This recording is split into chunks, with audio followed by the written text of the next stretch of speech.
नमस्कार, live cities की night bulletin दिन भर बिहार में आपका स्वागत है। मैं हूं आपके साथ प्रीति झा। खबरों की शुरुआत करेंगे, लेकिन उससे पहले एक नजर डालते हैं आज की सुर्खियों पर। सीट शेयरिंग को लेकर लालू से मिले अखिलेश। नवादा और औरंगाबाद से उम्मीदवारों को लालू ने सौंपा सिंबल। मांझी होंगे गया से एनडीए उम्मीदवार। पाटलिपुत्र सीट पर रितलाल ने ठोका दावा, हड़बड़ी में नहीं होता सीटों का बंटवारा। तेज प्रताप यादव का बयान। प्रदर्शन कर रहे छात्राओं के बीच पहुंचे सम्राट चौधरी। आरजेडी में सबसे ज्यादा क्रिमिनल। पीके ने लालू तेजस्वी को घेरा। जयपुर में जिंदा जले बिहार के एक ही परिवार के 5 लोग। बेगूसराय में बैंक से 20 लाख की लूट। बिहार के 20 जिलों में बारिश का येलो अलर्ट जारी। और अब खबरें विस्तार से। महागठबंधन में सीट शेयरिंग का फॉर्मूला अब तक फाइनल नहीं हुआ है। अखिलेश सिंह ने कई बार कहा कि सीटों के बंटवारा पर फाइनल निर्णय कांग्रेस शीर्ष नेतृत्व लेगा, लेकिन उससे पहले ही लालू तेजस्वी अपने प्रत्याशियों के बीच पार्टी का सिंबल बांटना शुरू कर चुके हैं। आरजेडी ने पहले फेज की 4 सीटों पर आरजेडी के उम्मीदवार तय कर दिए हैं। ऐसे में अखिलेश सिंह ने लालू यादव से मुलाकात की है। लालू से मुलाकात करने के बाद अखिलेश सिंह मीडिया से दूरी बनाते दिखे।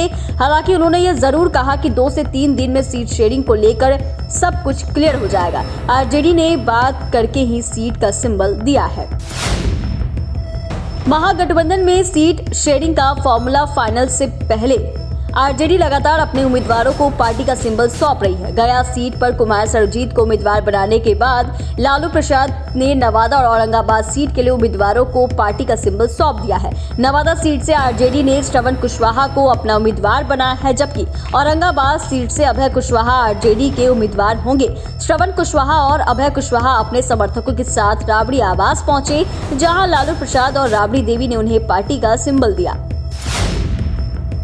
जीतन राम मांझी गया से एनडीए उम्मीदवार के तौर पर चुनाव लड़ेंगे। हिंदुस्तानी आवाम मोर्चा ने उनकी उम्मीदवारी का ऐलान कर दिया है। वहीं इस बीच मांझी ने यह भी कहा है कि नॉमिनेशन से पहले वो अयोध्या जाएंगे और भगवान राम के दर्शन करेंगे। इसके बाद अपना नामांकन दाखिल करेंगे। बता दें कि गया में पहले चरण के तहत 19 अप्रैल को वोटिंग होगी। गया सीट पर मांझी का मुकाबला महागठबंधन की ओर से आरजेडी कैंडिडेट कुमार सर्वजीत से होगा। आरजेडी विधायक रितलाल यादव ने लालू प्रसाद की बड़ी बेटी मीसा भारती की रही पाटलिपुत्र लोकसभा सीट पर अपनी दावेदारी ठोक दी है। उन्होंने कहा कि खुद लालू प्रसाद चाहते कि वे पाटलिपुत्र सीट से चुनाव लड़े। रितलाल ने दावा किया कि लालू प्रसाद चाहते हैं कि पाटलिपुत्र सीट से हम चुनाव जीते। मेरी कहीं से भी कोई दावेदारी नहीं है। जो वो बोलेंगे उनके अनुसार हमें चलना है। हम लोग सिपाही हैं और तैयार रहते हैं। किसी पार्टी के द्वारा कैंडिडेट के नाम का खुलासा नहीं हुआ है। धीरे धीरे अब सब हो जाएगा। राष्ट्रीय अध्यक्ष लालू प्रसाद यादव ही इसका जवाब देंगे। उन्हीं को अधिकृत किया गया है।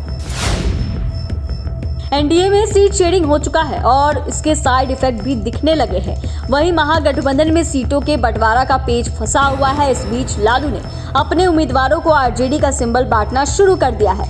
राजद विधायक तेज प्रताप यादव ने कहा कि महागठबंधन में सीटों को लेकर कोई विवाद नहीं है। एनडीए के लोगों को चिंता करने की जरूरत नहीं है। वह अपने लोगों की चिंता करे कि 24 और 25 में रहेंगे या नहीं रहेंगे।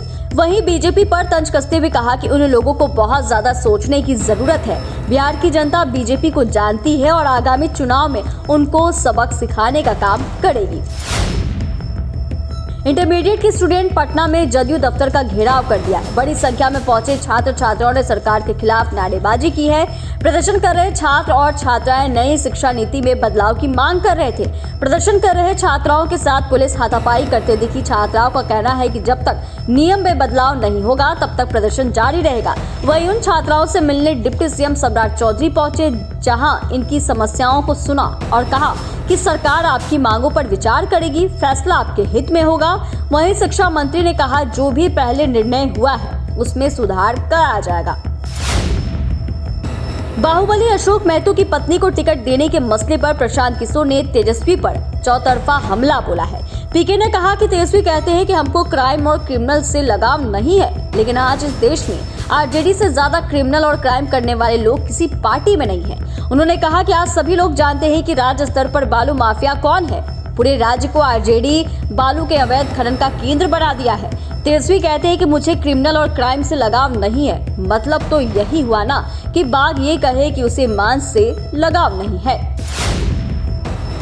जयपुर में बिहार का एक ही परिवार हादसे का शिकार हो गया। 5 लोगों की मौत आग में जिंदा जलने की वजह से हो गई। घटना विश्वकर्मा थाना इलाके की है, जहां पति पत्नी और 3 बच्चों की मौत हो गई। घर में भीषण आग लगने की वजह से सभी इसकी चपेट में आ गए। मृतक बिहार के रहने वाले बताए जा रहे हैं। सभी मजदूरी करने के लिए जयपुर आकर रह रहे थे। वहीं राजस्थान के मुख्यमंत्री भजनलाल शर्मा ने दिवंगत आत्माओं की शांति और परिवारजनों को हिम्मत बंधाया है। और जयपुर के विश्वकर्मा थाना क्षेत्र के अंतर्गत जयसल्या गांव की ये घटना है, जहां एक मकान में आग लग गई। आग लगने की वजह अभी पूरी तरह से स्पष्ट नहीं हुई। मिली जानकारी के अनुसार बिहार का एक ही परिवार इस मकान में रहता था। बेगूसराय में अपराधियों ने एक बार फिर से हथियार के बल पर लूट की बड़ी वारदात को अंजाम दिया है। HDFC बैंक में घुसकर दिन दहाड़े लूटपाट की घटना को अंजाम दिया गया। दिन दहाड़े हुई इस घटना के बाद मौके पर अफरा तफरी का माहौल बना हुआ है। यह पूरा मामला नगर थाना क्षेत्र का है। बताया जा रहा है कि 5 की संख्या में अपराधी हथियार के बल पर HDFC बैंक में प्रवेश किए थे और गन पॉइंट पर सभी कर्मचारियों को बंधक बना लिया और लूटपाट की घटना को अंजाम दिया गया। इस घटना के बाद सभी मौके से फरार हो गए। SP मनीष ने लगभग 20 लाख रुपए की लूट की बात कही है। मौसम विभाग ने बिहार के 20 जिलों में बारिश का येलो अलर्ट जारी किया है। पटना, नालंदा, सीतामढ़ी, मधुबनी, मुजफ्फरपुर, दरभंगा, शिवहर, समस्तीपुर, सुपौल, अररिया समेत कई जिलों में बारिश हो सकती है। यहां आकाशीय बिजली गिरने की भी संभावना जताई गई है। मौसम विभाग के अनुसार 22 मार्च से राज्य के अधिकतर हिस्सों में मौसम साफ होने का पूर्वानुमान है। एक बार फिर से अधिकतम तापमान में बढ़ोतरी देखने को मिलेगी। तापमान 30 से 36 डिग्री के बीच रहेगा। वहीं न्यूनतम तापमान में 18 से 25 डिग्री सेल्सियस के बीच बना रहेगा। चैनल को सब्सक्राइब करें, फेसबुक पेज को लाइक करें। धन्यवाद।